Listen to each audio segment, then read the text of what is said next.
was talking to my friends the other day at work. We were just talking about like fashion, like, oh, it's cool, like, it's just like so many like ways to see like different fashion things and different trends. You can try stuff out.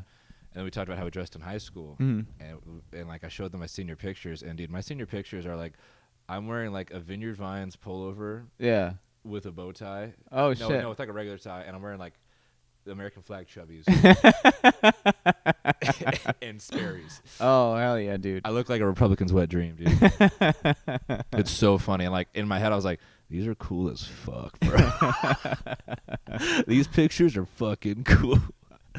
I'll give you a picture. That's the one you should use for the podcast. Okay. I'll ask you for that shit, dude. Dude, hell yeah.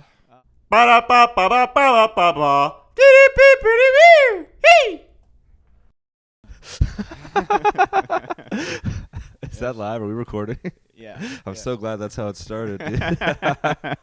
So, first of all, welcome Justin to the show. Justin Edwards, he's a comedian. He's a fun guy. I don't know what. Yeah, you're a lot of stuff. You're very fun. But what Justin is referencing is that my dog was just scratching her butt on the carpet. Full on. Full on. It was pretty incredible. Yeah, it just like the moment we were recording, that's what happened. I've never seen that in real life. I've only seen that in the movies. Oh, really? Yeah. I've never seen that in real life. Oh, that happens a lot. Have you ever had a dog? Yeah, so we had dogs growing up, yeah. And then my parents have 2 right now back home in Colorado. But, yeah, I've had dogs. I've been around dogs. Okay, yeah. My roommate has a dog. Yeah, fuck yeah. Oh, nice. Shout out Winter. Love her. Yeah. Awesome. So, yeah, it happens. Like, sometimes they got to, they have to stick the if you take them to the vet, they stick the thumb stuff up to there? Yeah. But for the most part, just by them pooping, that takes care of it. Do you have to take them to the vet to stick your thumb up there, or can you do it at home? You could do it yourself if you want. Cool. I don't know how to do it, so I'd rather someone else do it. Never mind. We won't try. You want to try it right now? Right now. Let's do it live, baby. Right now, guys. Baxter. No, I'm just kidding. But yeah, have you always been a dog person?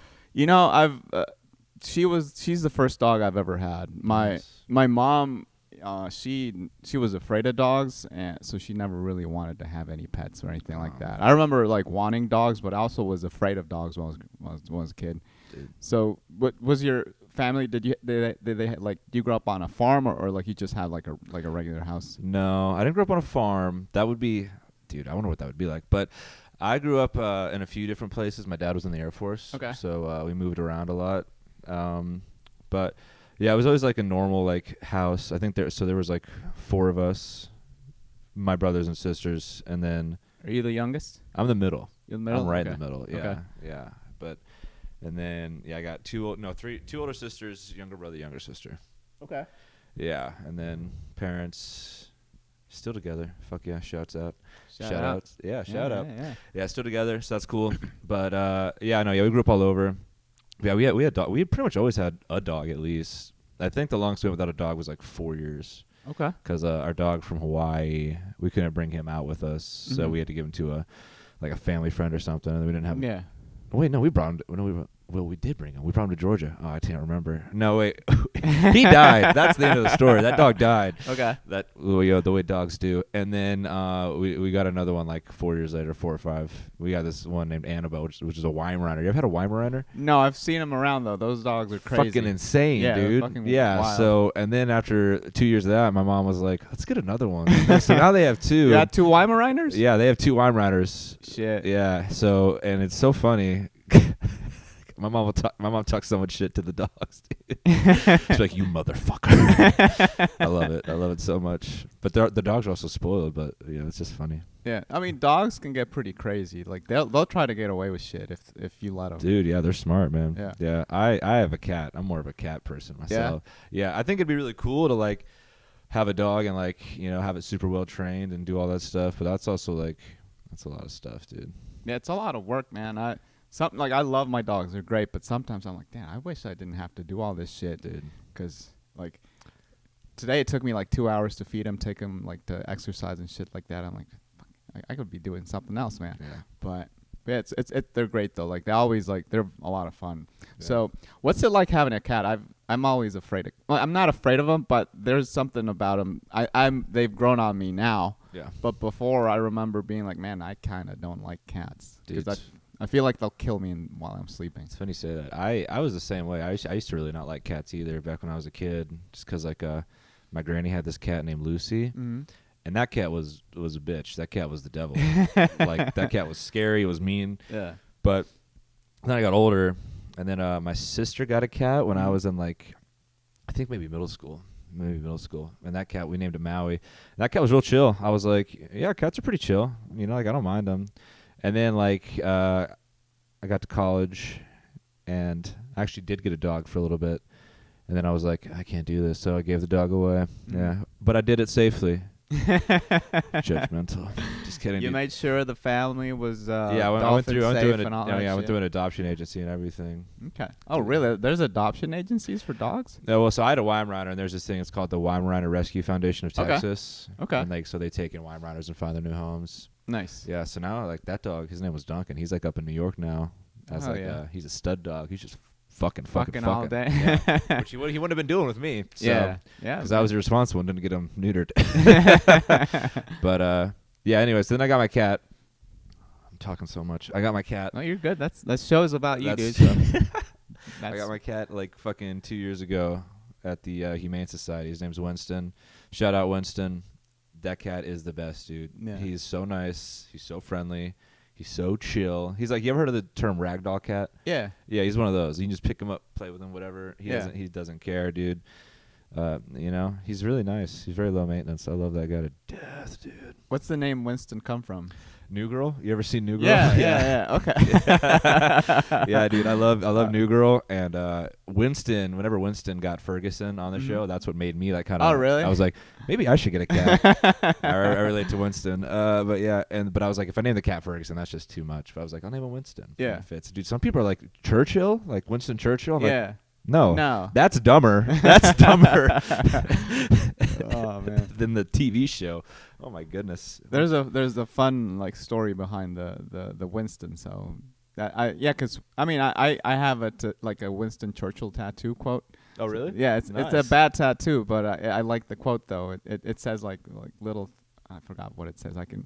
Attitude is a little thing that makes a big difference. It just reminds me of. I never pay attention to it honestly. Like you have tattoos, you kind of forget they're there. Dude, yeah. Yeah, but yeah, I like the fact that you named it after like a comedy show. Like yeah. I can relate. With Baxter. So you grew up like all over the place. Like, is there like a hub that you mostly relate to or? I would say. So I consider like just the state of Texas like to be where I'm from. Mm-hmm. You know what I mean? And like, if I'm just like in like a quick conversation with someone, I'll say like, oh, I'm from West Texas, because that's like where I went to college, and that's kind of where I was like, yeah, no, I really fuck with Texas. But then I went to high school up in like northeastish Texas in Wichita Falls. I'm not gonna give that place a shout out because it's the worst. No, I'm just kidding. Shout out Wichita Falls, dog. But yeah, and then before that though, I was in Georgia, and then before Georgia, I was in Hawaii. Before Hawaii, North Carolina, and then before North Carolina, San Antonio, Texas. Again. Okay, so yeah, you spent a lot of time in Texas. You know all of Texas, it seems. Yeah, I know a good amount of Texas. A lot of it, yeah. I fuck with it. I was born in Alabama though. Oh shit, that's a bummer. Okay, roll tide, baby. Absolutely not, dude. Hook 'em. Oh my god, yeah, Montgomery. We've actually never been back there, but that's okay. I don't think I'm missing anything. But yeah, I just consider Texas home. Like I lived in Tennessee like 2.5 years ago. Mm-hmm. Like after the pandemic, I was in North Carolina, then in Tennessee, and I was like, when that time I was there, dude, I was like so homesick for Texas. I was like, this is like ridiculous. Really? This is weird. Yeah, dude. I was like, it was crazy. I missed it a lot, but now it's here. I consider it home, and I love Austin. I love Austin so much, but you know, I'm not from here. Sorry, guys. That's all right, man. Did you usually like spend a year someplace and then leave after a year, or what's the longest? So it was usually about anywhere from like 3 to 5 years. Okay. Yeah, that was like about the standard time. I think the longest was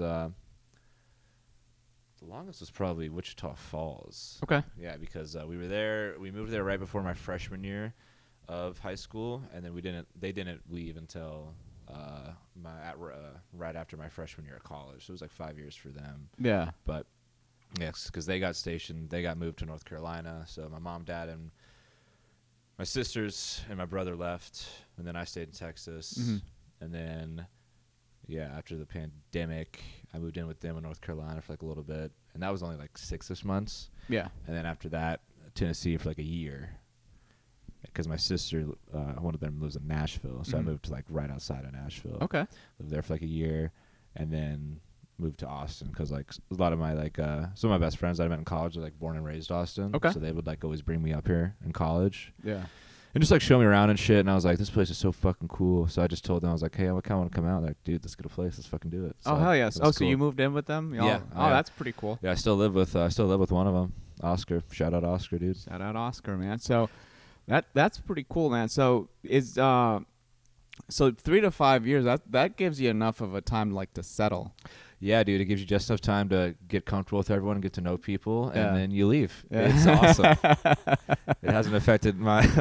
Yeah. It's great. Yeah. As soon as I'm like, hey, I kind of like it here. I kind of like it here. Let's get the fuck out of here. I got some friends. Oh, man. But I feel like I'll like people that I know that are military brats, they're either like super boxed in and they don't really talk to anybody because they're like, it was like very traumatic for them to like actually like get to know people, so it's like they don't trust people. And then, or it's like the complete opposite, which I think you fall in, is like you're a fucking social butterfly. You talk to like you talk to a stool if the stool talked back to you. So that'd be so funny. Me just talking to a stool. It's like, who is that guy? But yeah, man, I feel like you're a very social guy. Yeah, man, I try to be. I try to be. It's fun. It's a little bit of both. But yeah, growing up, it was like I would always kind of just like have to like make new friends and shit. So, and it wasn't like a overnight thing, but it was just like all right, cool here and there. That's kind of also what like made me like not want to do comedy, but that was like one of the first ways I found out I was funny. It's just like, it's really easy to like get people to like you if you can make them laugh. Yeah. You know what I mean? So it's like, if I could like, the more I can make kids laugh, the more it's like, oh, like you're cool, like we'll hang out with you, like we'll be your friend type shit. Yeah. So, yeah, it's fun. It's one of those things like I'm really thankful for the way I grew up, and it was a really cool experience, and I appreciate it. But if I ever have like a wife and kids, like I'm gonna make sure to raise them in just one place. Yeah. At least like the kids, you know what I mean? Like once they're gone, maybe we'll travel and boom, boom, boom. But or maybe like me and my wife will do that before, and maybe I'll never meet anyone and die alone. Who knows? There's a lot of options out there. But hey, man, the world's wide open. The world's wide open. Yeah. But I want my kids to be just like have a home base. Like now, like our home base is Colorado. Well, that's like where my parents live. Yeah. And like two of my sisters, and the other one still lives in Nashville. Okay. But yeah, but I honestly like that they live in Colorado though. It's like it's like just a 2-hour plane ride. It's very close. Yeah. And like I don't know if I could ever live in Colorado, but I love visiting. Yeah. Love visiting. So you never like lived there? I never lived there. No, they moved there I think like just about 3 years ago. Okay. Just about 3, maybe 4. Damn, that's crazy. But yeah, that's when they moved there. And they love it. Like so like my dad retired from the Air Force, but he got a job as like He got a job with the government, like a GS job or something. I think it's like a contractor or some shit. Yeah. He was doing like counterintelligence up there. But it's cool because he gets paid way more. Yeah. Which is good because he deserves it. You know what I mean? Because like he was in the Air Force for like fucking 24, 25 years, something like that. Yeah. Long time, dude. But yeah, they're loving retirement, man. They're like empty nesters. We're like, do you ever miss us? They're like, no. They're like, no, we see you on the holidays. That's the time I need to see you. We love being on our own, which is fair. I mean, like they got married real young, so like they had, and they had my sister before they got married, my oldest one. Okay. So they've been together and had kids for a very long time. So they're just now kind of getting a break. Yeah. From kids. So you said you're two boys, 2 girls. 1 boy, 3 girls. Okay. Oh, you're the only boy. Okay. Wait, well, sorry if you count me, 2 boys, 3 girls. Shit. Yeah. Oh, you're 5? Yeah. Oh, I have shit. Like one of my sisters is like adopted, but like not really adopted. It's one of those situations. We met her in Hawaii. Mm-hmm. It's like she's not blood, but she's family type shit. So, yeah. Okay. Yeah. What were you all living in the house at the same time, or what's the age gap? There was a time where we all lived together, a long time. 'Cause like I think I was 6 when Kylie was born, and Kylie's the youngest. Mm-hmm. So it was like Kylie and Jackson were like right after each other. It's like they had Jackson, and then they had Kylie. Like literally, like I think my brother was out of the womb for like 3 months. You know, really? They didn't even turn the oven off. They just fucking, but so Kylie was a surprise. Yeah. But yeah, and then yeah, dude, Jade's what, 5 years older than me? I think. Yeah. Okay. So Jade was like 11. So Yeah. 11 to 0, I think, was like the age gap. That was the range. Okay, that's when people have like I'm the youngest of 4, and my oldest sister, she's like 10 years older than me. Oh, okay. Then my other sister's 9 years older than me, and then my brother, he's 5 years older than me. So I was definitely like a surprise for everybody. Fuck yeah. But it's like it's one of those things where it's like, oh, it kind of doesn't feel like an age gap until like they hang out with their friends, I guess. Yeah, honestly, yeah, you really can't tell, like, 'cause like when you're growing up, it's just like, yeah, it's whatever. Yeah, that's how it is. Like, and it would be funny, like, there'd be times where like we'd all like team up against the other ones or some shit like that. Yeah. It's like, no, I'm pissed at them. I am pissed at them too. Let's not talk to them for a little bit, or vice versa or something. I don't know. Once we could all like. Once, like, the babies, that's what we call Jackson, call them the babies, even though they're, like, fucking old now. But they would, like, once they could talk, it was, like, it was a rowdy house. Yeah. Because, like, you know, I was always, like, fucking, like, wrestling with Jackson, throwing him around and shit. And then Kylie would just be, like, screaming all the time. And Jade would also just be, well, she was a teenager, so I don't know what the fuck she was doing. I think texting was starting back then. Who knows? Yeah. But... yeah, I love having like a lot of siblings. You like having a lot of siblings? Yeah, man, it was very fun. My sisters were very loving towards me. Oh fuck yeah! And then me and my brother would fight all the time, like all the time. Fuck yeah, that's it, dude. That's how it goes. Yeah, like we even had a moment where we would just like pretend to. We didn't know of the movie Fight Club, but we kind of had like our own fight club. We would like professional wrestle, air quotes, and we would like punch each other and shit like that. Dude, yeah, but like, oh my god, I would always get in so much trouble for like hurting my little brother. Is there a big like size difference between you guys? There was at the time, because like he was like 4 and I was like 4, 5, 6, 7, 8, 9. I was like 9 and I was just a dick. I was just a dick. But no, wait. So he actually passed away a few years ago. Oh really? Yeah. I'm sorry, man. Oh, it's all, thanks, man. I appreciate you. But yeah, he was like he was getting to be pretty fucking tall. Like, yeah. Like he was 16 when he passed, but like he was like already like as tall as me. Really? And I was like 21 or something at that point. I'm like really bad with math. Cut that up. But yeah, so he was yeah, I think he would have been taller than me, but I still would have whooped his ass. Okay. I want that on the record. Yeah. There's something about like the older brother having some I would have never, dude. I oh man. Yeah, I miss him a lot. Don't get me wrong, but sometimes I miss him just fucking like I was like, oh, man, I miss just fucking with you, dude. Yeah, it was funny, dude. Because like when he was a teenager, he was a moody motherfucker, dude. And like he would start like, so my family were like good shit talkers. Yeah. And like, dude, when he started like getting mouthy, I'd be like, you motherfucker, dude. Like he would say some shit, like he would like cut me to my core, like roast the fuck out of me. Oh just shit. at the dinner table. And he'd say it so casually, just like not even blink. Just I'm like, fucking just stab. I'm just like, try not to cry, dude. Oh man, dude. Yeah, no, I wish he would have like stuck. Well, obviously, I wish he was still there for a lot of reasons, but I think he would have like really fucked with comedy. I think he like that would have been something that he was into. We always talked about like he was really into drawing, so we wanted to do like a Rick and Morty type show, where like he drew it and I wrote it. Yeah, that would have been pretty cool. Yeah, that sounds like a lot of fun. Yeah, dude. Yeah, but then Yeah. Anyway.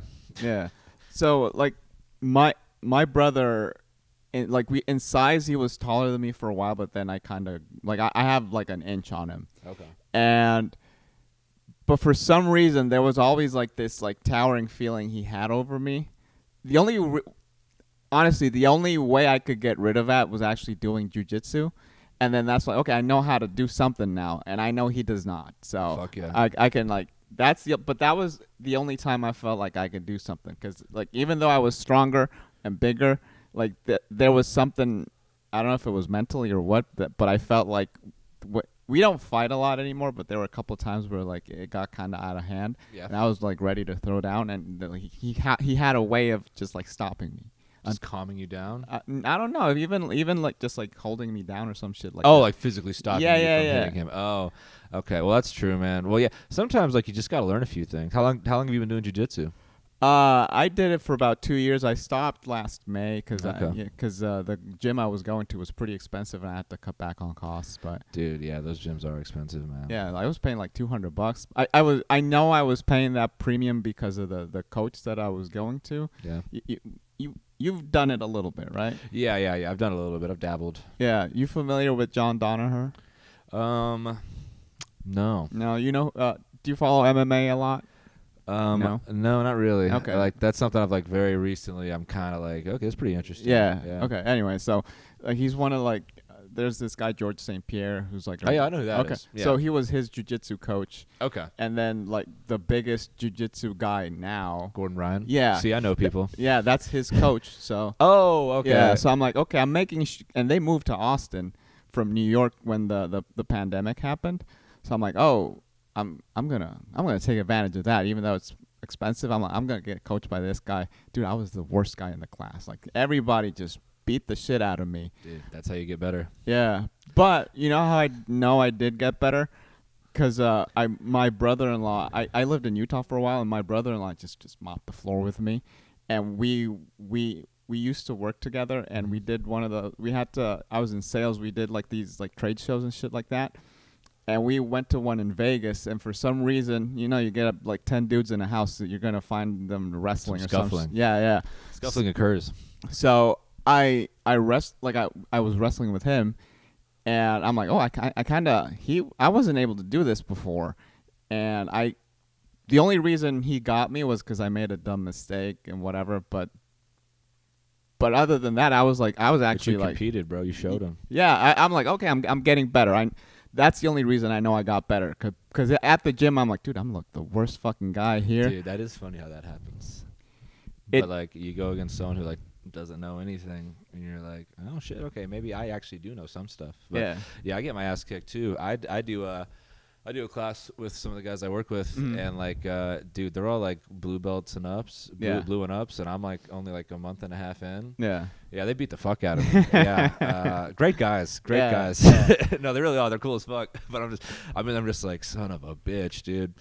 Whee!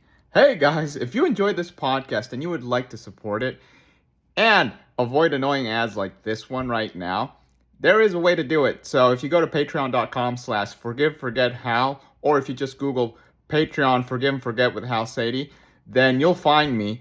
And that's a great way to support the podcast. There's a way to get rid of the ads. There's a way to get extra episodes per week. There's other ways to participate. So if you really want to do that, it would help me greatly. And it would be a way for me to give some extra to you. Thank you, guys. Back to the show. Bye. But then, like, I'm always glad that I went after practice. But before, I'm always like, I don't want to do this. Yeah, you're dreading the whole time. Yeah. I'm like, fuck. And then once I'm there, I'm like, oh, hey, this is not too bad. This is fun. Yeah, it's a lot of fun, man. Do they rub it in when they beat you up? No. I mean, like, unless like I'm talking shit. Yeah. You know what I mean? Like, but like, I mean, like we'll bust each other's balls, but that's just like on some friendly shit. Yeah. But no, like everyone's there is like, they're super chill. You know, they're good. It's all about like knowing who you're rolling with. You know what I mean? Yeah. So yeah, you just gotta like, yeah, it's chill. Everyone's chill. Yeah, dude. It's one of those things.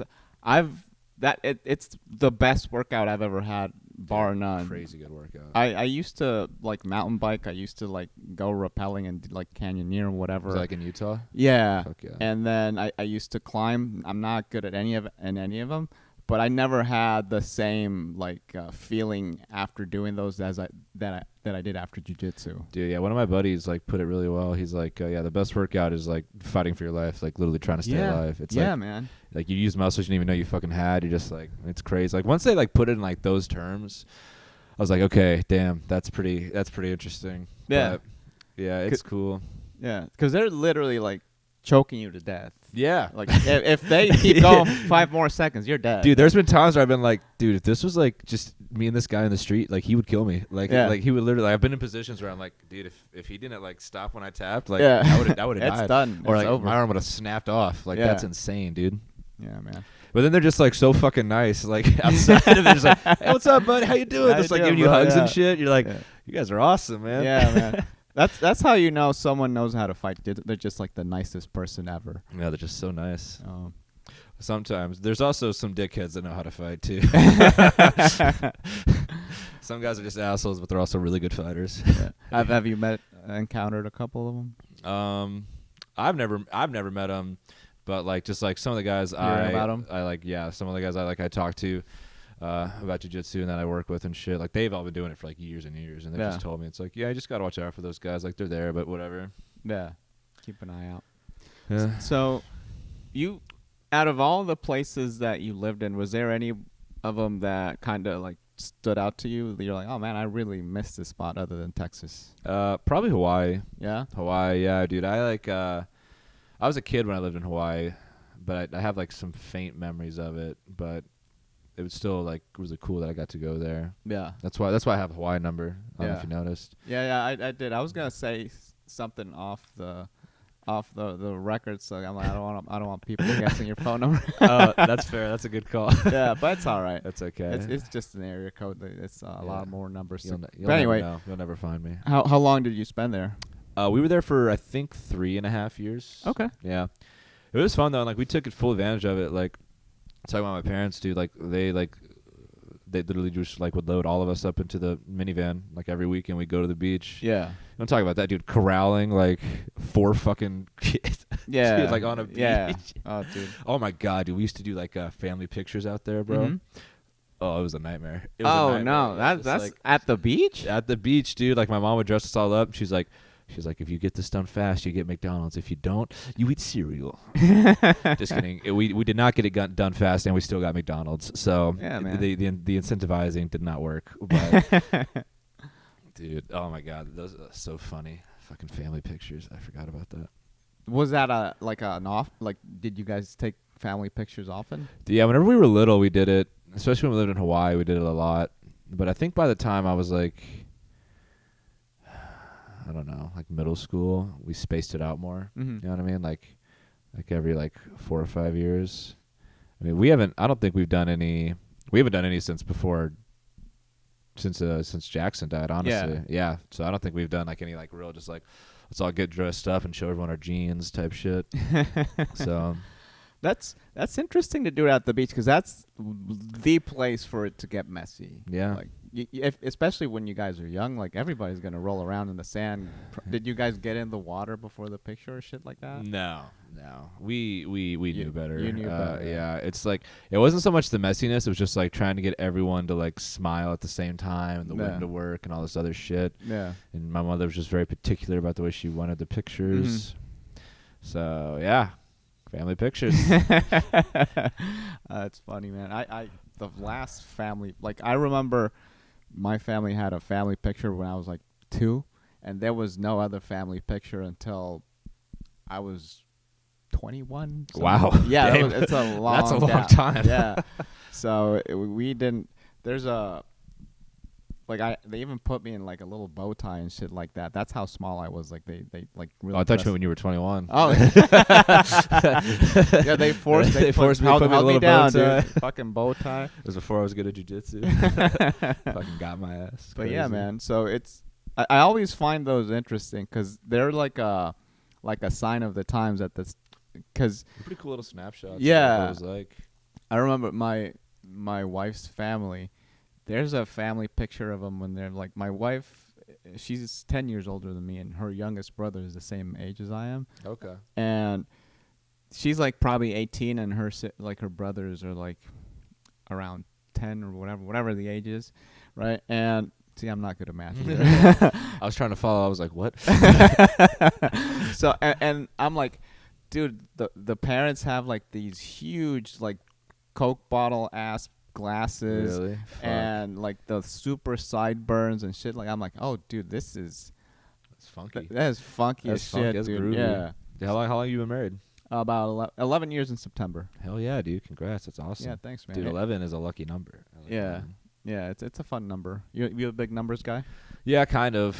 I mean, I just like certain numbers. Like 13 is my favorite number. Fuck yeah, dude. That's my favorite Fuck number yeah, 2. dude. Do you have any Friday the 13th tattoos? No. You do? What? You gotta get some, dude. That's your favorite number? You don't have any? I've never seen the movie, to be honest. No, I'm not even talking about the. Oh, my fault. Yeah, I'm not talking about the movie. Oh, you mean like Friday the 13th? Yeah, okay. like just the the tattoo date deals. Yeah, like the Flash ones. No, I have not, dude. Okay, next time it's happening, we're going, bro. Okay. We're getting some tattoos.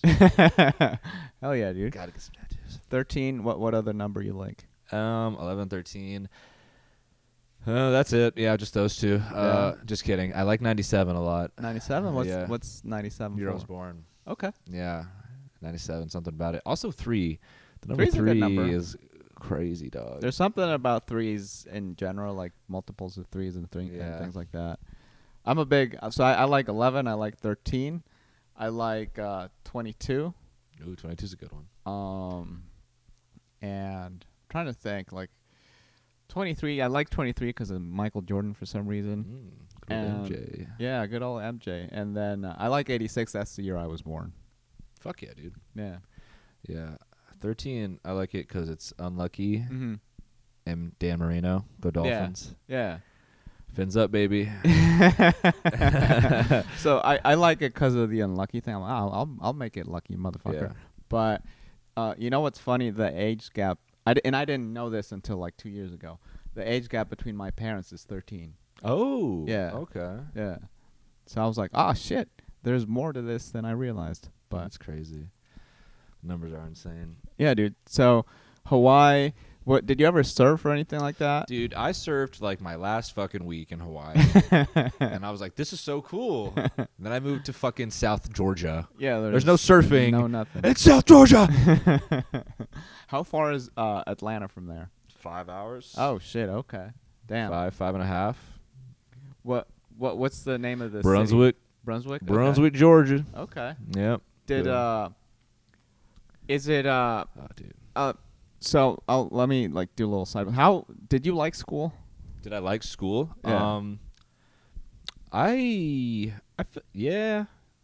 Yeah. I mean, like I didn't mind it.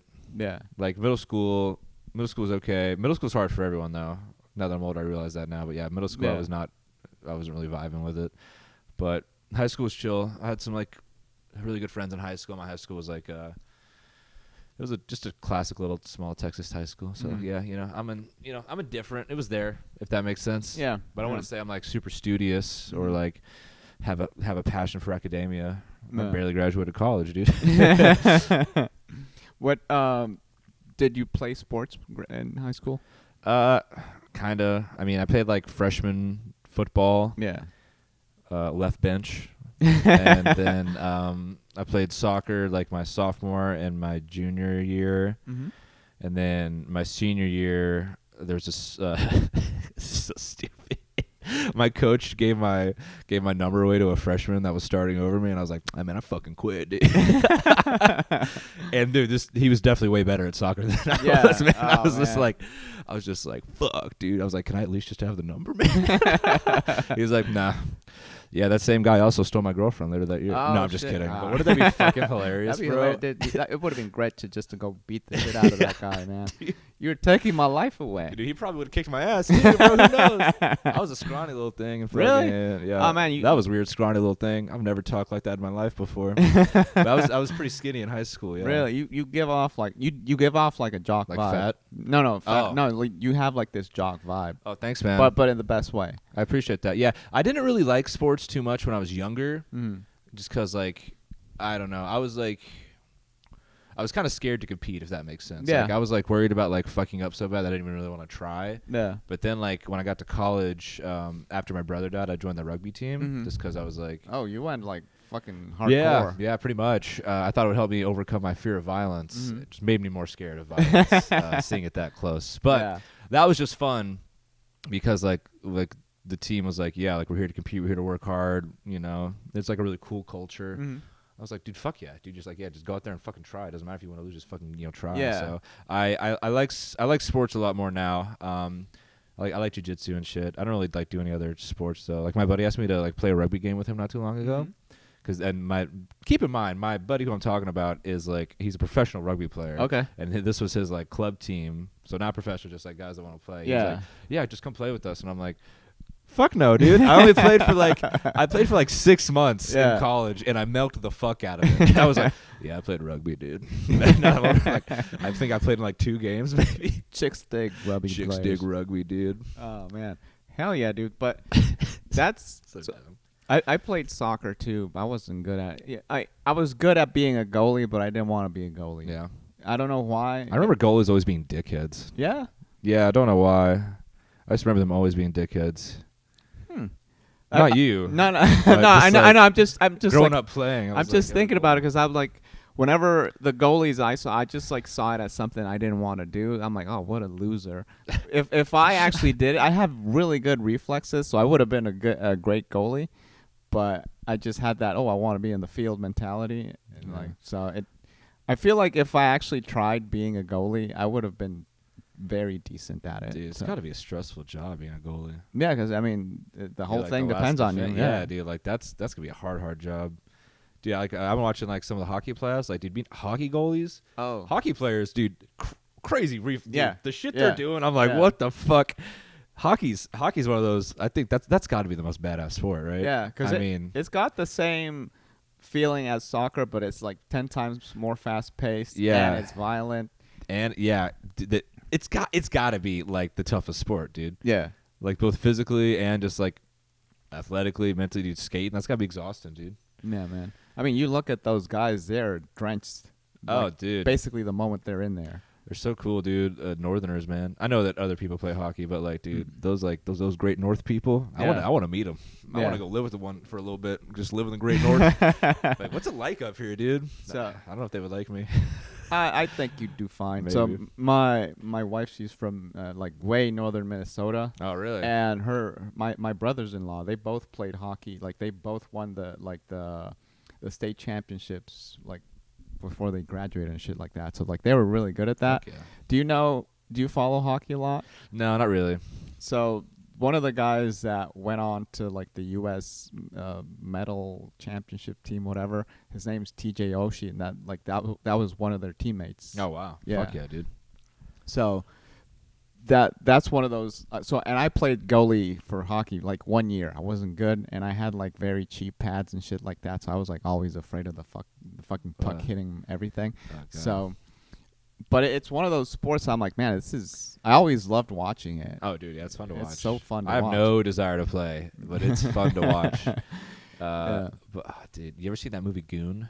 Yeah, dude, it's a great movie. That's the movie that kind of made me like change my mind about hockey. Yeah. And then one night, like, I watched hockey fights for like 3 hours. Oh, dude, they're so fun. I went right down a rabbit hole. Yeah. I watched videos about like when to fight and who has to fight and like, what it means and how you signal. And I was like, wow, I'm deep in the lore. Yeah. The hockey lore.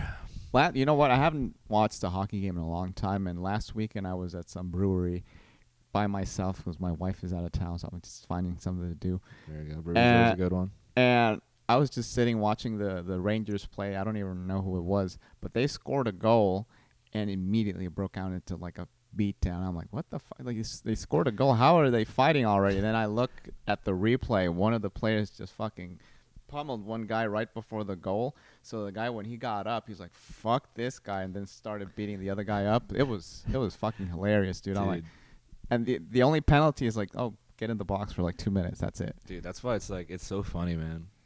That's why it's always funny when I see like baseball players like running out to fight. I mean, like, there's been scraps in baseball here and there, but it's mostly like sucker punches and shit. Yeah. Like, I'm like, dude, let them fight. Let's see, bro. Just let them fucking fight. Let the boys play. Yeah. And the other part is, like, in baseball, they're not even coming into contact with anybody. So. No, that's why I'm like, why are you acting like you're gonna fucking do something? Yeah. Maybe they will. I don't know. Professional baseball player could definitely beat my ass. That's for sure. Yeah. Those guys are strong as shit. Aaron Judge, that motherfucker. Yeah, fucking huge, dude. Where'd you go to college? Angelo State University. Go Rams. Go Rams? Yeah. What do you study? So I started with I was getting an English degree, Mm-hmm. no concentration, And then I couldn't pass Spanish. Not to brag, I failed Spanish 3 times in college. Oh hell yeah, dude. Yeah, como se dice, I'm not good at Spanish. And so what I did instead was I got it's called interdisciplinary studies. You ever heard of that? No. It's pretty much just like I had 2 minors and then like enough credits to make up like 120.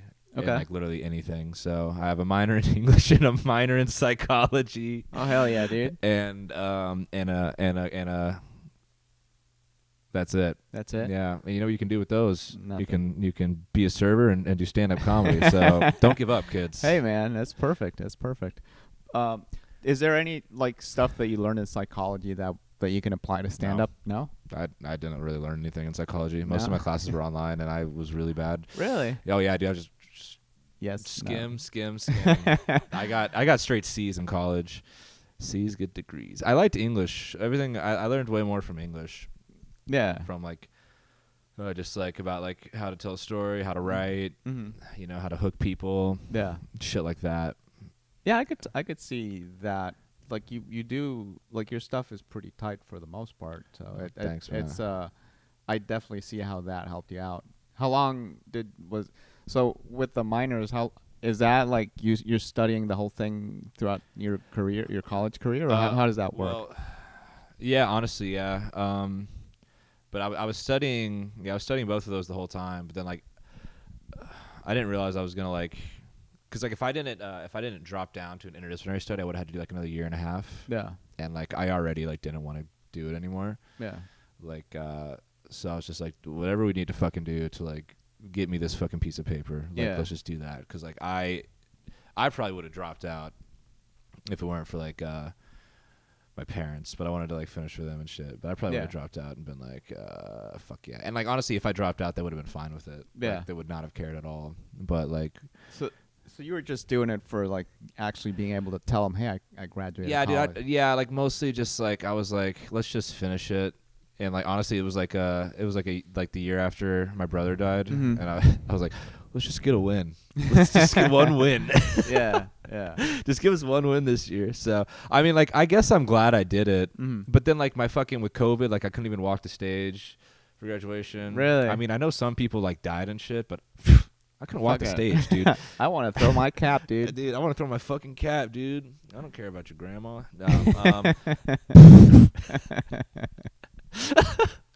That's fucked. So yeah, so I didn't get to walk the stage, which like I was like, fuck. And then like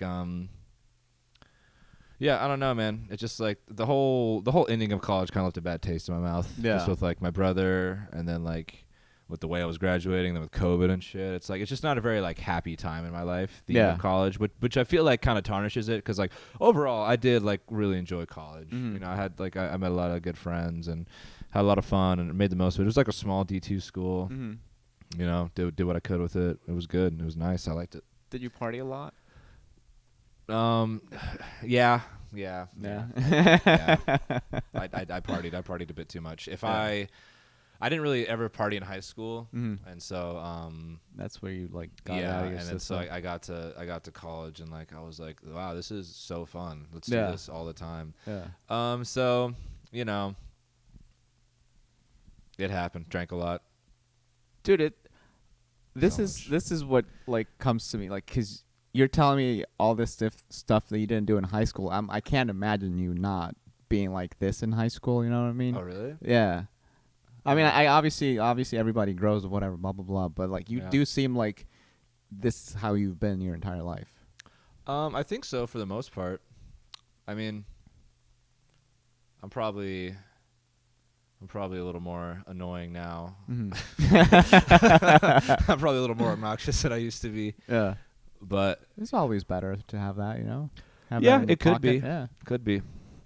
Yeah, it's nice. Nice little back pocket thing. Yeah, I mean, kind of, yeah. I mean, I feel like change is like one of those things that like, I don't even know what I'm trying to say. Yeah, I guess, I don't know. I feel like maybe I've been like this for the whole time. Or not. I guess what probably... Damn, really got me thinking deep now. I was like, have I been like this? It's because just like some people are not cool, and then they become really cool, but but you just feel like you've been cool the entire time. Oh, okay. I hear what you're saying. Not true. Yeah. I appreciate you. It's so funny you bring that up. I think my thing is it's not cool. It's just like confidence. Okay. Like, and don't get me wrong. Like, there's times where I'm super insecure. You're a comedian. You get it. We're all very insecure people. But like, that's another. You go to stand up. It's like, oh well, I can fake it till I fucking make it, dude. Yeah. And like, yeah. So it's mostly just being like, yeah, like I'm here in high school. Like looking back, I dressed so gay. Oh my god, it was so fucking gay, dude. But it looked good. God damn it. But no, like, dude, oh my god. I was talking to my friends the other day at work. We were just talking about like fashion. Like, oh, it's cool. Like, you know, it's just like so many like ways to see like different fashion things and different trends. You can try stuff out. And we talked about how we dressed in high school. And like I showed them my senior pictures. And dude, my senior pictures are like, I'm wearing like a Vineyard Vines pullover. Yeah. With a bow tie. Oh shit. No, with like a regular tie, and I'm wearing like the American flag chubbies and Sperry's. Oh hell yeah, dude! I look like a Republican's wet dream, dude. It's so funny. And like in my head, I was like, "These are cool as fuck, bro. These pictures are fucking cool." I'll give you a picture. That's the one you should use for the podcast. Okay. I'll ask you for that shit, dude. Dude, hell yeah. Oh man, that's awesome. It'd be so funny. So, okay, so, all right, I get where you're coming from. Now, you're done with college. So, you said was Nashville after college or before college? It was after college. See, I left college. So I left San Angelo like May of 2020. Mm-hmm. Because like all my classes were already online. So like the whole like. So it was basically like. Yeah, so like no whole, change like, for you. Yeah, like everyone's like, we're not going back. I'm like, whatever. So it's already all online. So I just moved in with my parents because my mom was like we can't send you money over there, but if you like are at risk of like losing your job or like anything like that, like you can come live with us and we'll support you that way. Like, we don't charge you anything. Yeah. And like honestly, it's like. I maybe could have stayed in San Angelo. I'm not gonna lie to you, but like part of me was like, I want to get the fuck out of here. Yeah. Like I want to get out of Texas for a little bit. I want to get out of San Angelo. Like I want to just go be with my family for a bit. And so I was there for like 6 months, and that was an interesting experience, just because like it was the pandemic, and also like I was like 22, I think, and like living with my parents, sleeping on a twin size mattress. I was working at this. This fencing company. Okay. Like they built fences and shit. And what I would do is I thought when you said fencing, like I thought sword like fighting. No, that'd be way cooler. This was like fencing, like not swords. See, you got me fucked. Like metal. Yeah. Okay. And like you know what powder coating is? I've heard of it. Never. Like known you see, what like it you is. see, like your fence right there, like that black metal part. Yeah. The black metal fence. You know, it's got that glossy coat on it. Yeah. That's powder coat. Okay. So you just spray it. Like you get the raw metal, you wash it. Then you bake it, you spray it, you bake it again, then you fucking ship it off. And I did that for 10 hours a day. Okay. For 4 days. Like it was like 4 days a week, 10 hours a day. I always had a 3-day weekend, which was chill, but I'd be there at like 6 a.m. Yeah. I was so depressed. I was just like literally, I would be driving to work at 5:45, like smoking a fucking cigarette, like time to go to work. Like that would be my breakfast. Like the sun's not even out yet. Oh my god. But it's okay. I mean, I needed that time, growing pains type shit, and it was also like it was good time to got with my sister and my parents and shit.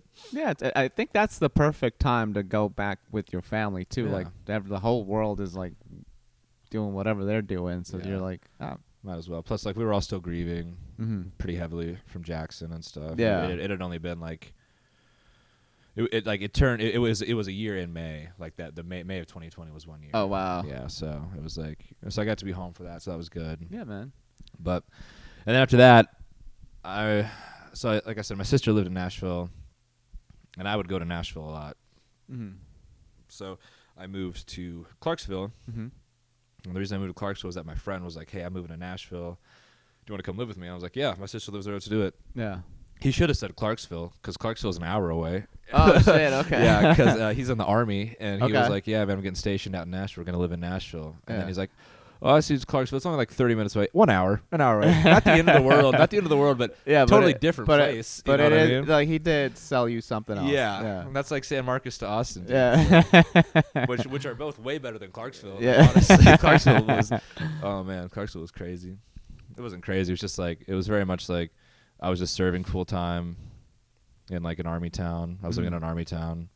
I didn't really like all my friends were servers. Yeah. Which isn't bad. All my friends are servers now for the most part, but it's like one of those towns like I don't know if you ever lived in like a smallish town. Yeah, there was a lot of people there for the army. There was like, but it had like small town energy, if that makes sense. Yeah, you know what I mean? And so like, it's just like. Whee! Hey guys, if you enjoyed this podcast and you would like to support it and avoid annoying ads like this one right now, there is a way to do it. So if you go to patreon.com/forgiveforgethal, or if you just Google Patreon Forgive and Forget with Hal Sadi, then you'll find me. And that's a great way to support the podcast. There's a way to get rid of the ads. There's a way to get extra episodes per week. There's other ways to participate. So if you really want to do that, it would help me greatly.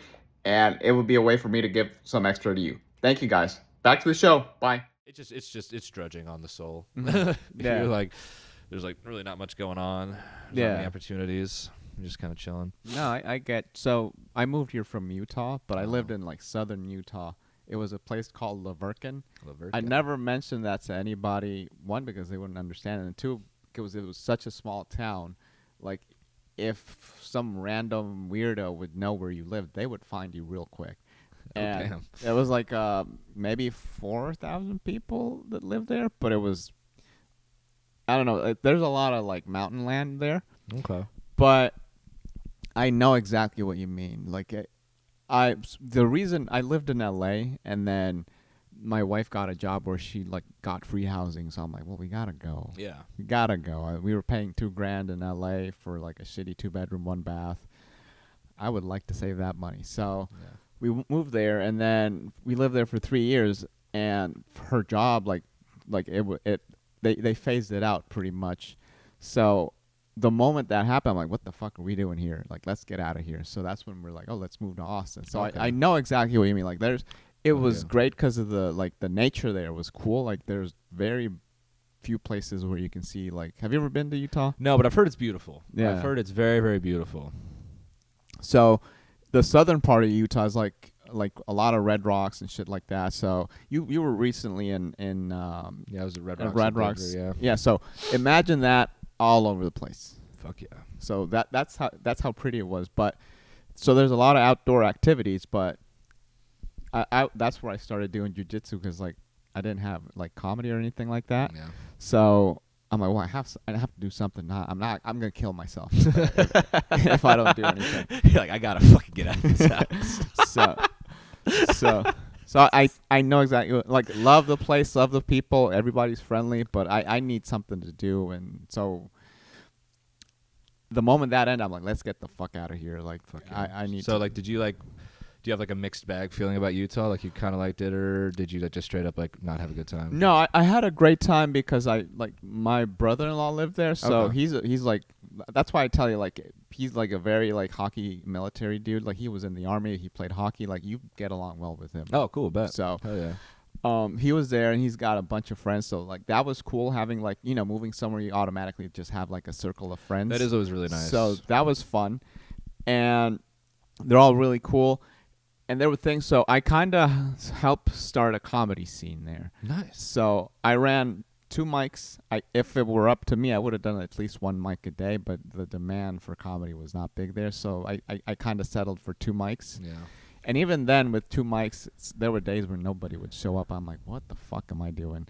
So I ran 2 mics, and I had like a monthly showcase. So I was and that was in the height of the pandemic. So it kind of, in LA, I wouldn't have been able to do anything. Yeah. So I learned to run a show. I learned to do certain things. So I wouldn't have been able to do that. So in that way, that was cool. But at the time when that ended, I'm like, well, it's time to go. Yeah, so. That's fair. Yeah, seasonal shit. You're there, you're that. That's life. You move on. Yeah. Plus, Austin rocks. Yeah, dude, Austin is the shit. So, did you go to Nashville a lot? Oh, yeah. Yeah, I did my first... Yeah, I went to Nashville a lot. Nashville's fun. It's dangerous. Be careful, but it's Yeah? fun. How so? Oh, just like it's so easy to get fucked up there. It's so Really? easy to get like just drinking is just. It's like a sport? We love alcohol. Okay. It's like people like Austin. Austin's a boozy town. Don't get me wrong. Mhm. And Nashville, I still think Nashville's. It's the only thing they drink more than us. I'll say there. I said it. There, I said it. Yeah. Austin's better than Nashville in every other way, but they drink more. They party harder than us. I can't explain it. Yeah. Now, if you want to go Texas versus Tennessee, that's Texas That's all a day. different But thing. when it comes to those liberal cities, all those libtards. Yeah. But yeah, dude, Nashville was really fun. And I did my first open mic in Mhm. Nashville. This place called Twin Kegs 2. Did 5 minutes. It was awesome. Yeah. Did you do well your first time? I did okay, I think. I'm pretty sure. I feel like it's like a thing. Everyone does pretty okay their first time. Yeah. I don't know what it is, but like then I just ate dicks for A long yeah. time. Well, yeah, because I only did like 4 more when I was there. but Okay. Yeah. What's the span of time between the mics? Oh, probably like 2 months. I don't know what it is, but when you start doing it, it's like so scary. You're like, I don't know. It is. Yeah, it is. It is weird. Even like I struggled with that here too. Like when I moved here, it was like just one every maybe 6-7 months. Really? Yeah. How long have you been in Austin? Going on like this is my 2.5 years. So it'll be 3 years in January. Okay. Yeah. But then one of the door guys at the comedy mothership, he had like he'd sat down to talk with me just to be like give me advice or something. I thought he was gonna help with like writing jokes or some shit like that. Mhm. He's like, how much are you getting up? I was like, this was like January 15th, I think. Mm-hmm. He's like, how many mics have you done like this year? He's like, I've done 10. He's like, you've only done 10 this year? And he was like, no, you need to like get up, and everything else will work itself out. He's like, your main thing is you need to get up as much as you can, get reps, get on a stage, get on a mic as much as you can, and Yeah. everything else will work itself out. And so far that's been working. I mean, that was like 3 months ago, Mm-hmm. give or take, 3 or 4, and it's been working. How many months has it been? About 5. Maybe we met in February. Mm-hmm. I can't remember. Probably February. Yeah. Late January? I don't know. But yeah, either anywhere from like 3 to 4 months. And yeah, I mean, pretty much it's just like a slow burn, dude. Like you get it. It's like I Yeah. think my biggest thing right now is like patience. Mm-hmm. Just like being patient. And like, dude, like last night, like it's like I wanted to leave. Dogwood. I didn't even want to go up. Yeah. But I'm glad I did because like it went well, you know, and like I got those pops and like Mhm. I rode that and I was like, oh, dude, like I really needed that. Yeah. And then I remember one of the other comics asked like, "You gonna go to Creek and do that, Mike?" I was like, "I'm gonna end the night on a good note." Yeah. I'm like, Yeah, and the creek is is one of those places where it can go bad real quick. oh yeah, it can go bad. It can go well too. Like don't get me wrong, that wasn't even like a shit on Creek. It was more Yeah. just like a fucking like you never know. And, Yeah. like chances are you're gonna bomb just because Yeah. like it's open mic comedy. Well, it's open mic and there's no one in that room. Yeah, exactly. So it's So- like, so I was like, you know what? I don't really want to do that today. You know what? Yeah. I did 2 mics. They both went all right. I'm taking that. I'll take that with me. Yeah. It's So, did you ever like go to Zany's when you were in Nashville? Yeah, dude. I saw Sam Morril there once. hell yeah, dude. And Sam Morril's like probably my favorite comedian. Yeah. I fucking like I love Sam. yeah. Sam Morril's like, oh, dude, he's so good. He does a good blend of like just joke. I'll tell a story here. Joke. Yeah, Joke. I love that style. He melds that in real cool. Dude, yeah, he's really good, dude. I really want to like check out the New York scene Mm-hmm. and like try to do some mics up there, but Yeah. baby steps. Yeah. Baby steps. I got a whole fucking scene right here that I haven't even I've barely tapped. Yeah. So, and I'm about to tap that ass. Tap that ass, baby. So, Nashville is known for music a lot, or is it mostly country music? I'm not sure. So it's just like music in general. Yeah. You do hear a lot of country music. And I'm not gonna lie to you, I used to not be the biggest country music fan, Mm-hmm. but then like after living there, it's like I was like I really like country music because like there's a lot of different types of country music. Yeah.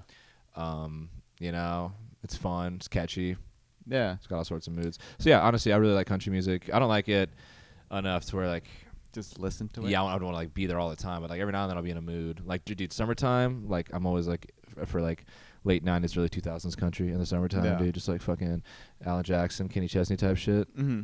I'm like, fuck it, pour me a beer, bro. Yeah, there's something about it. Before I moved here, I was like, fucking country music sucks. And then like, there's something soothing about country music. I don't know what it is, man. It's like being out in Texas, dude. Like when I was in West Texas, that's where I went to college. Like I didn't really give a fuck about country music. Then I started listening to like Texas country and like outlaw country and shit like that. And I was like, this shit goes hard as fuck, dude. Yeah. I love it a lot, dude. And it's really popping off now. Like fucking dude, Zach Bryan, he's everywhere. But his music's so good. Yeah. So sad. So good. And then like fucking, who's that other guy? Culture Wall, I think. Yeah. Dude. That guy has some crazy music. Yeah. So you moving here had nothing to do with comedy.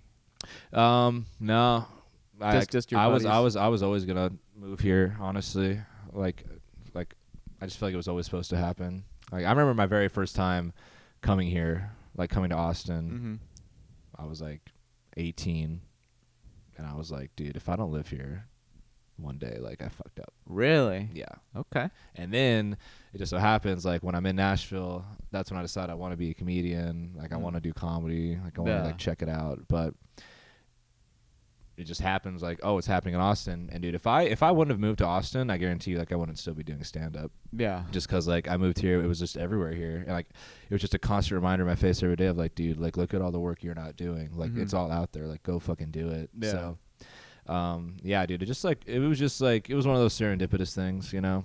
Yeah. Like, that's like one of those things, like, because I remember being in North Carolina and being like, fuck, dude, like, I can't wait to just, like, get out of here. And I remember being, like, in Tennessee and, like, fuck, dude, can't wait to just get out of here. And, like, it's not really, it wasn't, like, the places necessarily, but it was also just, like, my mindset. Yeah. And then now that I'm here, I'm like, fuck, dude, I love it here. Mm-hmm. Like, this feels like home. It's the best. I would love to live here forever, but also I know I probably won't. But also, who knows? Maybe I will. I don't know what's going to happen. You know what I mean? Where would you go? Like I said, I really want to get to a point where I can, like, move to New York. Yeah. At least for, like, a year. That's funny you say that because I have the same feeling. I don't know if the year, but I would love to live there for a long time just to test the comedy scene out. Yeah. But I would say a year just because, like, just to start. Just, like, because, like, when I visited, and I had some friends that live up there, Wade and Katie. Shout out Wade and Katie. And yeah, they would just like talk to me about it, like logistics, like moving there, because like they have both like moved and left and moved back to New York like 2 or 3 times between them. Yeah.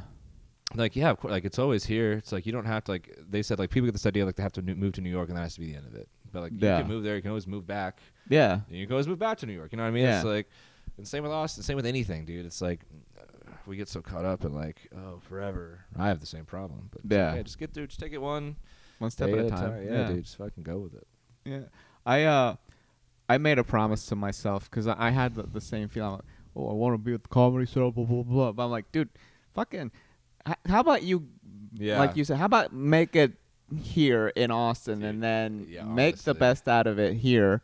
And then, because I remember being in LA, I'm like, oh, I always had that thought. I want to go to New York and test the comedy scene there. I'm like, dude, you're fucking stick with something. Yeah, stick with something. So I feel that it can be very like intriguing, very intoxicating. But yeah, it's like what you're saying. I like the way you put that. I was like, because when I visited up in January, of course, when I came back, I told everyone I was moving there. I was like, oh, I'm moving there at the end of this year, bro. 2 months later, I changed my mind. I do that often. And and then, but I still want to move there eventually. But yeah, I'm like, dude, like, why am I trying to rush through this? Like, this is like this is a cool, this is a great cool scene. chapter. Yeah, dude, this is a great being here, all the shit going on. It's like, yeah, that just comes with like being present. That just comes with time and whatever. Yeah, man. So, were you always a fan of comedy, or was that just something that hit? Yeah, I always really liked comedy. Like I always like thought it was like I liked laughing, and then I always liked making people laugh. But I never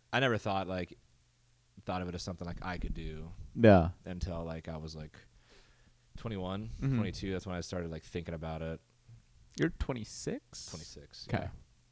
Yeah, but yeah, I've always thought it was cool. And then just like the more I've gotten into it, like just like the more I've liked it, the more I've been like, wow, this shit is like. I don't know, man. Just like the way some people can just like fucking crush a room, kill a room, destroy it. Yeah. Like know how to work it. Yeah. It's awesome. Like I want to get to that level. You know what I mean? The way that some people can like go to like a fucking open mic and there's like 3 people there and like Still crush. Yeah, no one gives a fuck, but they go up there. They're just like, hey, Market. fucking audience. Like, yeah. I'm Yeah. like, that's cool. Yeah. Don't get me wrong. Like crushing arenas is incredible. That's cool. But also doing that shit, that's cool. I think Yeah. comedy is comedy. Mm-hmm. That's like a comic told me that once because I asked him. I was like, how do you feel about like when it's like this situation or like versus like that? He's like, it's more fun, more of a challenge. I like it. It's cool to like try to do something that's like not that easy. That's always fun. But he's like, at the end of the day, man, comedy's comedy. You know what I mean? I don't think he said it 3 times, but he's like, hey, it's just comedy. Yeah. I was like, damn, dude, you're right. It's like it's literally like a lifestyle thing. It's not like it's not like just like a fucking I only like this when I'm great at it. Yeah. You know what I mean? Yeah. Which is true. Like sometimes I fucking hate it. sometimes I fucking hate comedy, dude. Oh, dude. I mean, after like, I bombed really bad at Dogwood yesterday. Yeah. I'm like, fuck, dude, this is horrible. I love the idea of riffing, but then there's moments where I'm like, I'm really confident I'm gonna riff and I can do it, and then there's moments where I'm like, I just like was not sure of whatever I was saying. Yeah. It just like spiraled into whatever bullshit that was, and after I'm like, dude, I don't know. I wasn't thinking about quitting, but I'm like, that was rough, dude. I didn't Maybe like just that. quit riffing for a while. Yeah. Dude, yeah. I don't really riff too much. I usually just try to stick to the script. Yeah. Yeah, just because I feel like if I think, well, not even feel like I've done it. Like I'll think about it way too much, and I'll go up there and just like forget everything. I'm Yeah. like, fuck. Or like, yeah, like what you said. Like I'll just ramble. Like I hate when I catch myself rambling into the mic. I'll be like, dude, stop that shit right now, man. Yeah. Where I'm just like, well, I guess I'm like, dude, shut the fuck up. Like, shut the fuck up. Just say your jokes. Yeah. But we're not good at it yet. But we're not supposed to be. It's fine. There's like waves. I feel like Oh, dude, it's so true. Yeah. I feel like once you get to a certain level, the levels here, but there's still waves Yeah, there it's as like well.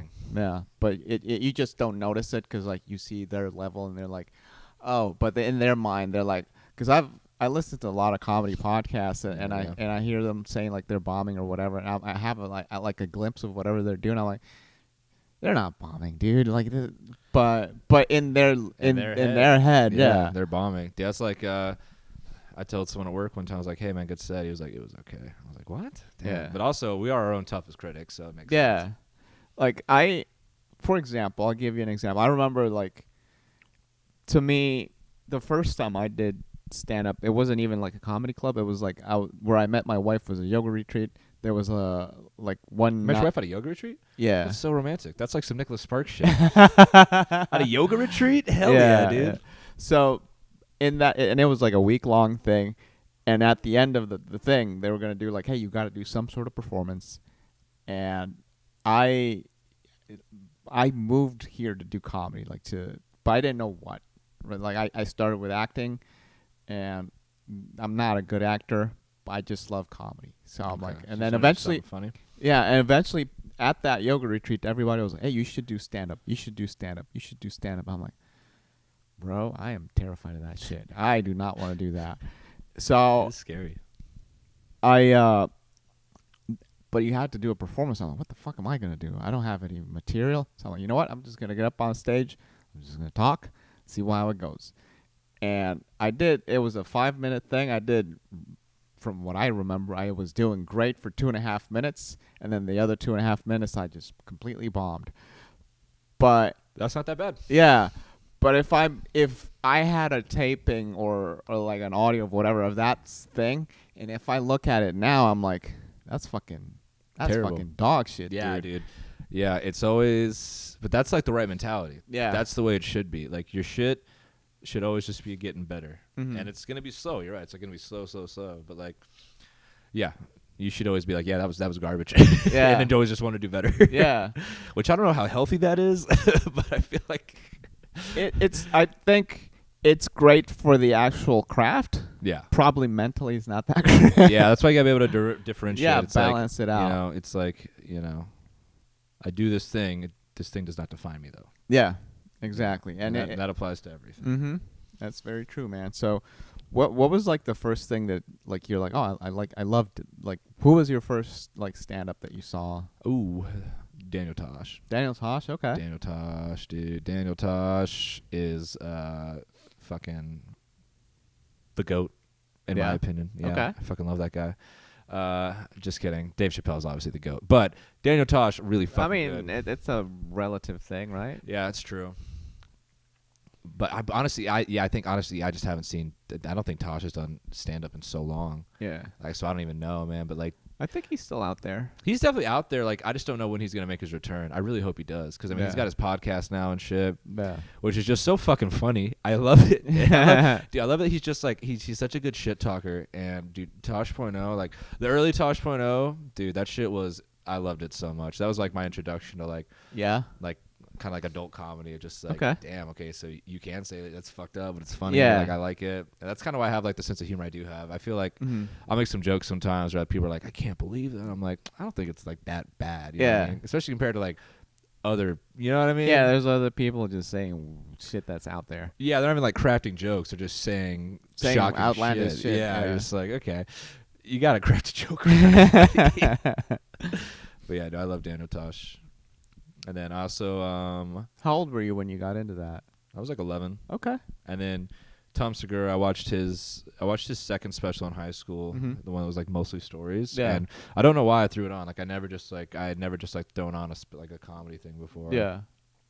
For someone that I didn't know, but I threw his on. And then when he was in Seattle, back when he was fat, and like, dude, just crushed, dude, just fucking crushing. So good. And that's why I became a Segura fan. I think that's probably when a lot of people did, because I feel like by the time his second one came out, everyone like knew about him. But that one was really good. I liked there was this one I watched. I can't remember. I think Jim Jeffries, the Australian comedian. Yeah. Dude, his he's really funny. Yeah, he says some fucked up shit too. Dude, his whole bit about gun control, like was so goddamn funny to me. And like I'm not leaning one way or the other. Like, you know, I think guns are cool, but I can also see why people don't really fuck with guns. Yeah. So I'm like that's just funny.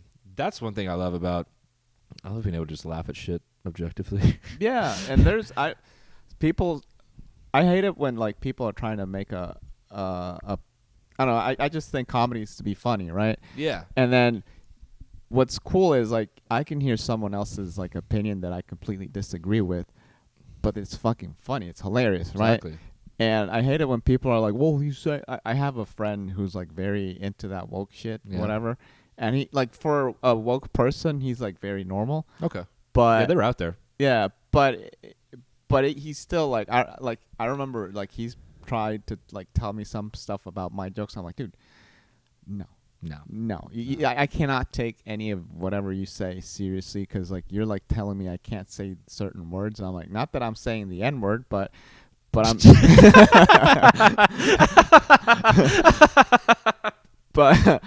but sorry, dude, that was just so funny. I'm not advocating for hey, just so we're clear, dude. That was awesome.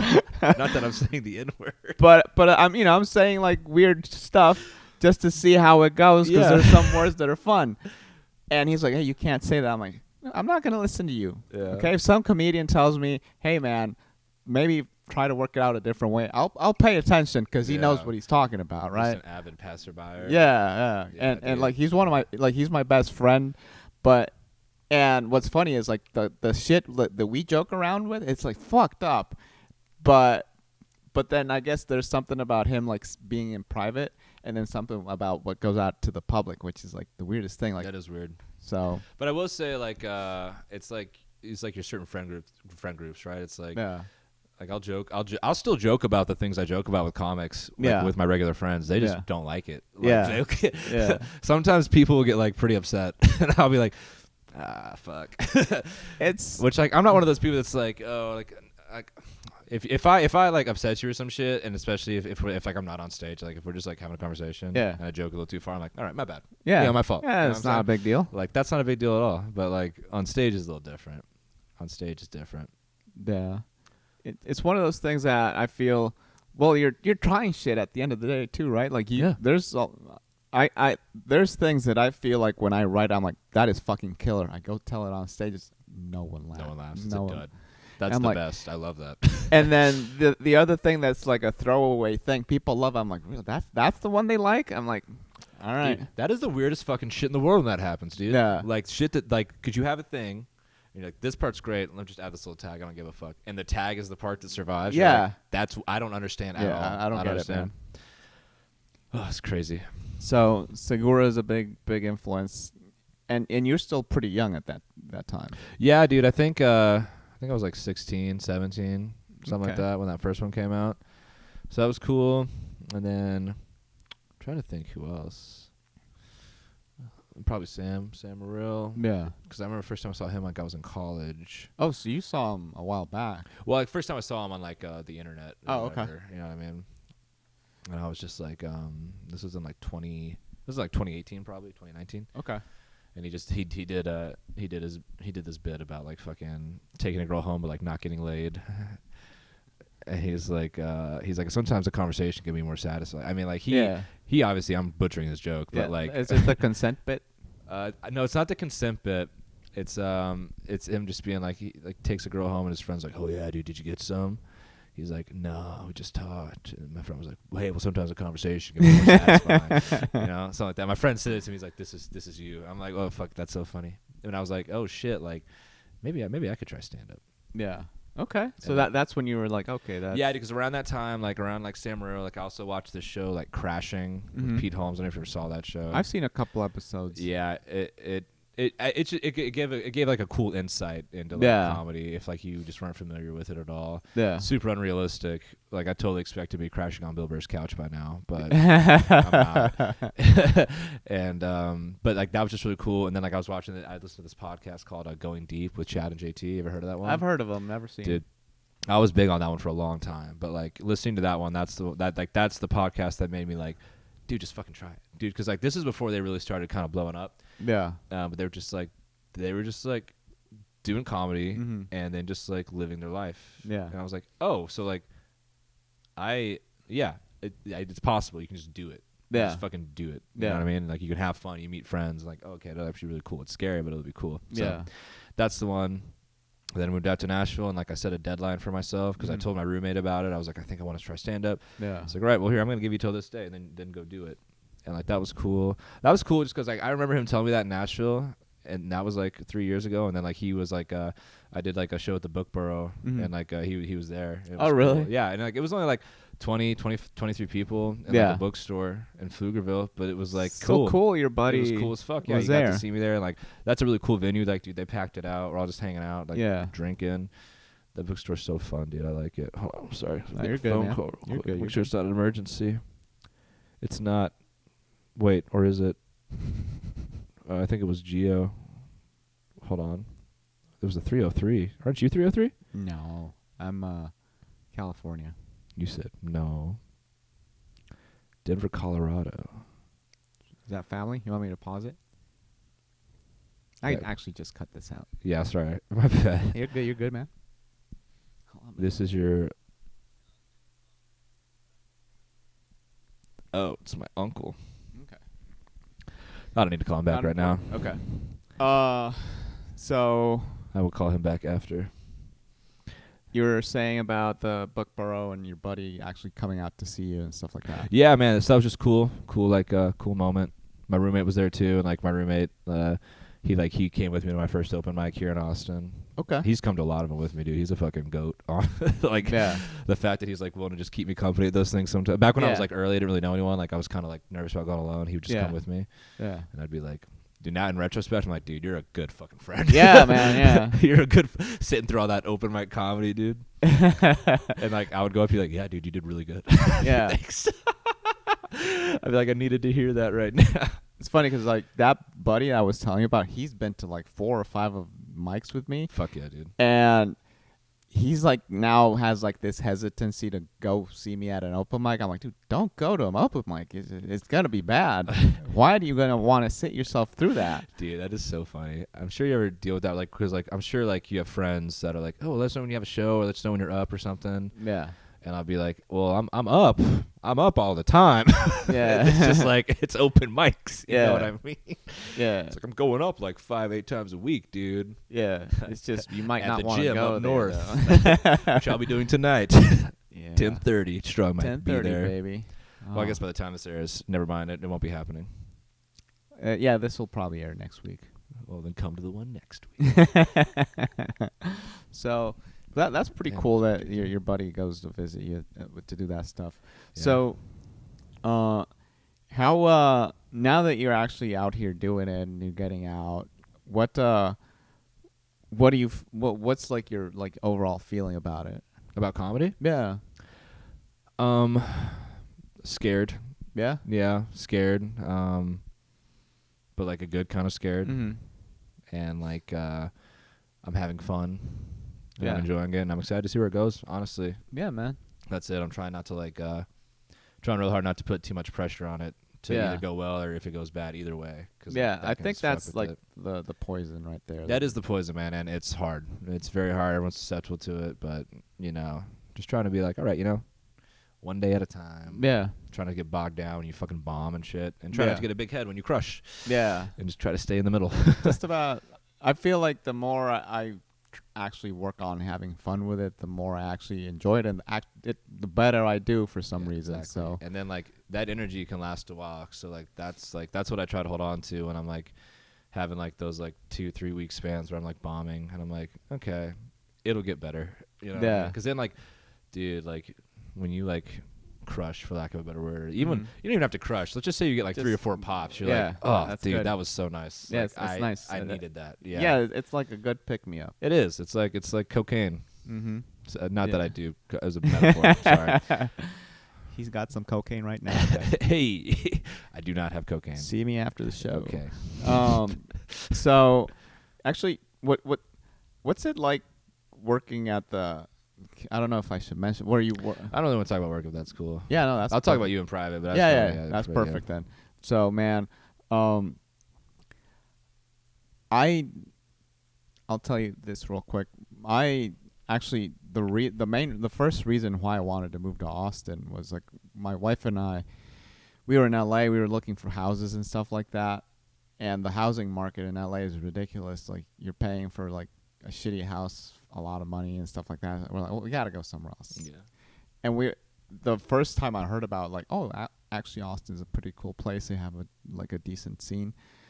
Have you heard of Tim Ferriss?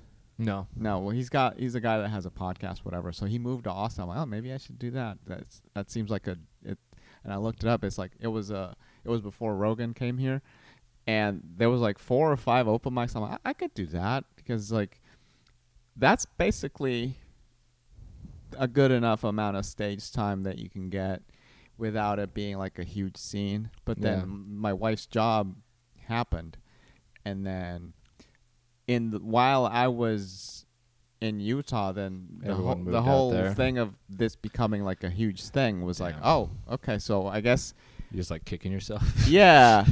So, but at the same time, I learned a bunch of shit, and then I'm like, oh well, I can bring whatever I learned to here, and then do that here. So it was kind of cool to be like, oh, I actually get to come here now. Yeah. Because I like put that out of my brain for a while. I'm like, in my mind, I was just like, oh, I'm gonna just live here and like start my own comedy scene.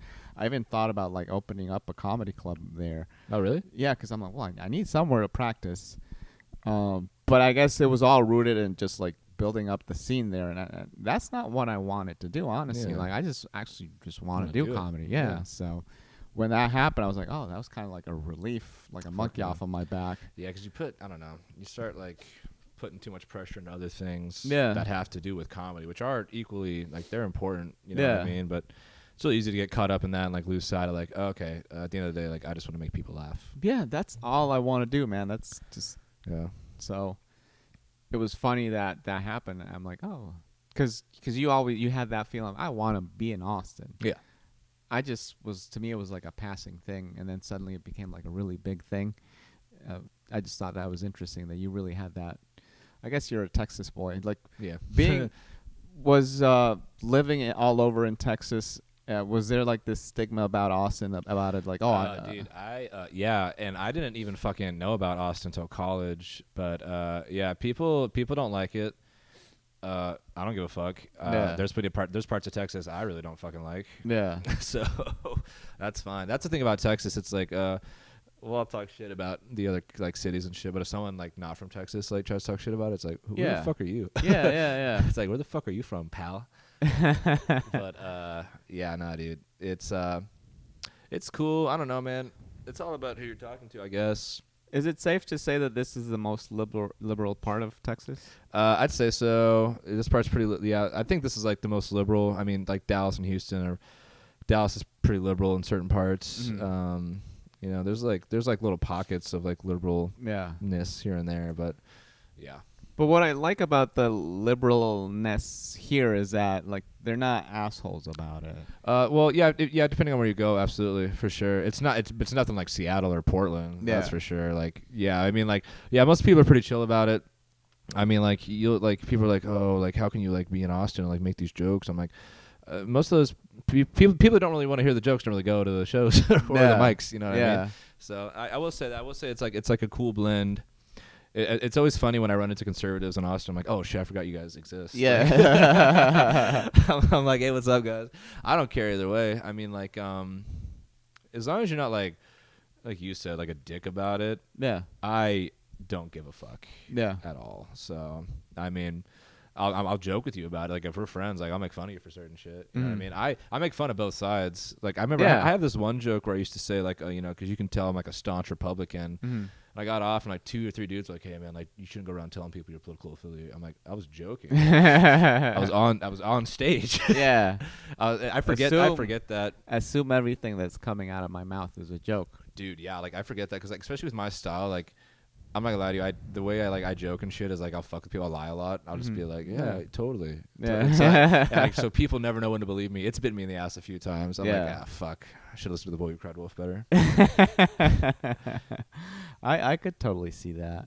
Yeah. But yeah, man, it's been the time I've spent here has been very fun. Would you ever like go to any other like Texas city or if to live? Yeah. If I fucking broke the bank and got rich, I would like probably buy some land out near like Marble Falls is pretty. Mm. Maybe like the Horseshoe Bay area, somewhere like the Hill Country, and I would just like buy some land and like get like a big old fucking house and like a hot ass wife. Where is that? No, like which direction? It's fucking like southwest. Oh, southwest from here? Yeah, it's like west of here. Okay. Marble Falls. They got like the water and shit. It's all very nice. Okay. Yeah. That sounds pretty neat. Or if I was really rich, I'd go to fucking Westlake and never talk to you poor people. Don't even look at me. Hell yeah, dude. Just kidding, dog. No way I would ever do that. I would never switch up on anyone. Sorry. Oh, you're good. I'll be the one guy that money doesn't change. Yeah. Well, they say money is like just an amplification of who you are anyway. So. Pitbull has a good quote. He said, they say money doesn't buy happiness. He's like, it does if you give it away. And it seems like true. Genuine. I don't know. It's funny. Pitbull, I feel like people like joke about Pitbull a lot. He gets a lot of shit for some reason. Dude, but like that dude goated. Kidding me? He had the world in his hand for a little bit. Mr. Worldwide. Yeah. Mr. 303. Dade County. Mr. 305. Fuck, I fucked it up. Cut that out. Cut that. Do you like Action Bronson? I've heard of him. He seems. I saw him on like a podcast a couple times. He seems fun. Dude, you should listen to his music. Yeah, I fucking love it. Yeah, I'll listen to it before mics. What's his music like? Just like he raps over like really hard New York beats, and he just like makes the most insane like analogies while he's rapping, and like dude, it's fucking. He does all these alliterations and shit. He's so good. I love him. And he's just rapping about crazy shit. Okay. And he smokes a lot. And he's got this show called Fuck That's Delicious. You ever watch that show? I think my connection to him is like food. Fuck so yeah, dude. Yeah, he used to be a chef. He speaks Spanish. Okay. He's so fucking cool. All right, I'll stop sucking Action Bronson's dick now, but check him out if you haven't. Okay. I love it. You should watch his Tiny Desk once I leave. Yeah.